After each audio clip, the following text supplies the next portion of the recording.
This video we're going to get into how I'm going to build outriggers on the HooDoo Tempest 120. These are boat fenders, they call them, or boat bumpers. Pick them up at any local sports store. These are about $10 each. Let's get into the materials.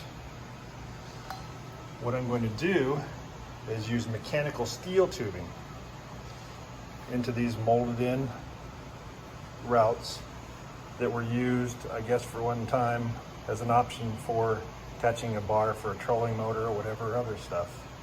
What I'm going to do is put mechanical tubing in that molding and attach my outriggers. Clamp across, tubing across. Let's get into the other materials. The mechanical tubing will be 1 1/4 inch mechanical tubing. Very important. Materials, I'm going to use 8 washers,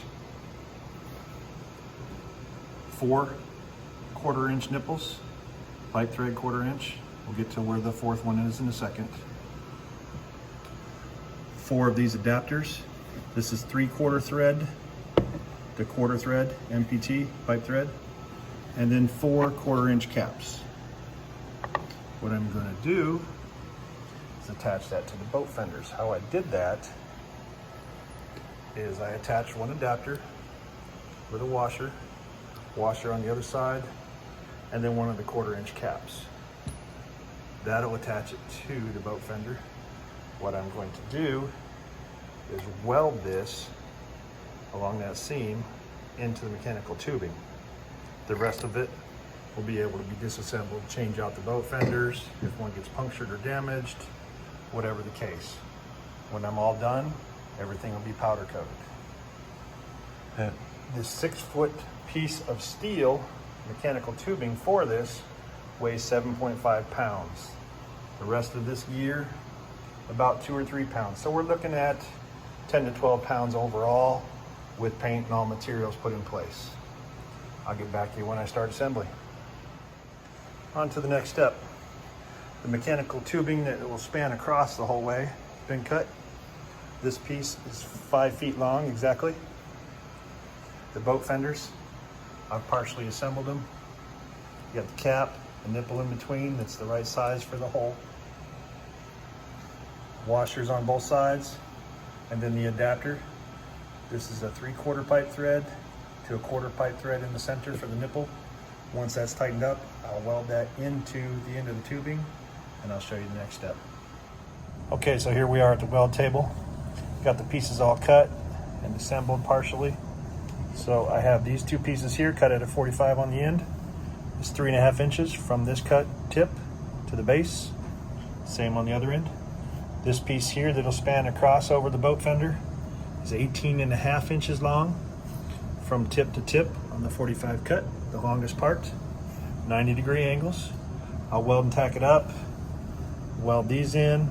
That's where the nipple will stick out, where I'll attach the boat fender. When I have it all tacked up, it looks like this. So I have the adapter tacked in there in the end of the pipe, washer, nipple in between, and the cap to hold it in place. When I tighten everything up, you won't have all this slop in there. And that's what I'll weld to the main bracket going across the back of the Kayak on my 5-foot piece. All right, we're back at the welding table. Got everything fitted up. Got some very ugly welds on there that I'll grind out. Once it's all ground out, it'll look something like this. The adapters are welded in the ends. I'll have to polish this a lot more. Make sure all the welds are watertight. I don't want water getting in the steel and sitting. After that, I'll start fitting up the boat fenders. Got everything tacked and welded up. Got a little more grinding to do. Got the brace, 5 feet long. Got my brackets to go on the end. And this piece will bolt behind the seat with the boat fender floats on it. What does the whole assembly weigh in at? 11.5 pounds. Here's the final mock-up of the outriggers. I have some polishing and painting to do, of course. Tighten all that up. but this is how it'll attach to the kayak. It'll go in these contoured moldings. I'll make a clamp here, like a quick release clamp where I can take this on and off, but it is a solid piece. Water line is about at the strings or just below. I intend for these to ride just above the surface and catch me if I were to start to tip, or if I stand up and shift my weight to the back. I don't want them in the water at all times. Tell me what you think. Okay, so here's my idea. This is heat shrink. I got about a 3 or 4 foot piece of this. I just cut the size I needed, stuck it around my scrap steel that's gonna bolt the outrigger across, and shrunk it on there.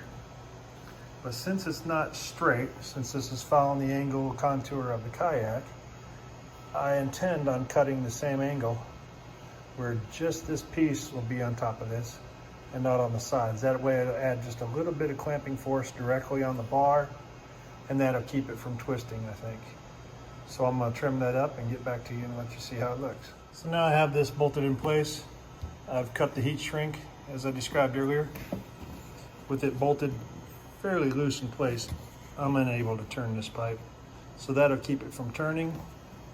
These bolts will most likely become wing bolts, or I'll put a stud with wing nuts.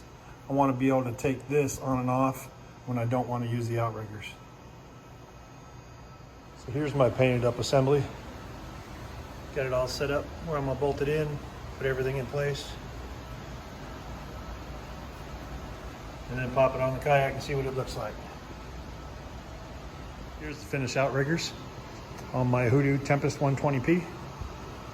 2 boat fenders, 1 on each end. Washers on each side of it to protect it. Cap screwed into the thread that I welded inside the tubing. That's 1 1/4 inch mechanical tubing. 16 gauge, I think. Put on each end. These were made out of some scrap steel, 1/4 inch thick. I used some thumb screws where I can take these in and out easily, quickly. Put the brackets back in place when I don't have the outriggers on. The heat shrink across here, cut to the angle of this, is what's keeping these from rotating when I'm in the water. Don't want them spinning. As you can see, it bouncing the whole kayak, very stable. These will not bend. They will not break like cheap PVC. The entire assembly with the clamps, boat fenders, all the welding paint is 11.9 pounds. Okay, so I got tipping point almost to the handle. Either in the water, the other way. I'd have to hold on in order not to fall out of the seat before the boat would tip. Stand up. Rock side to side. Steady side to side.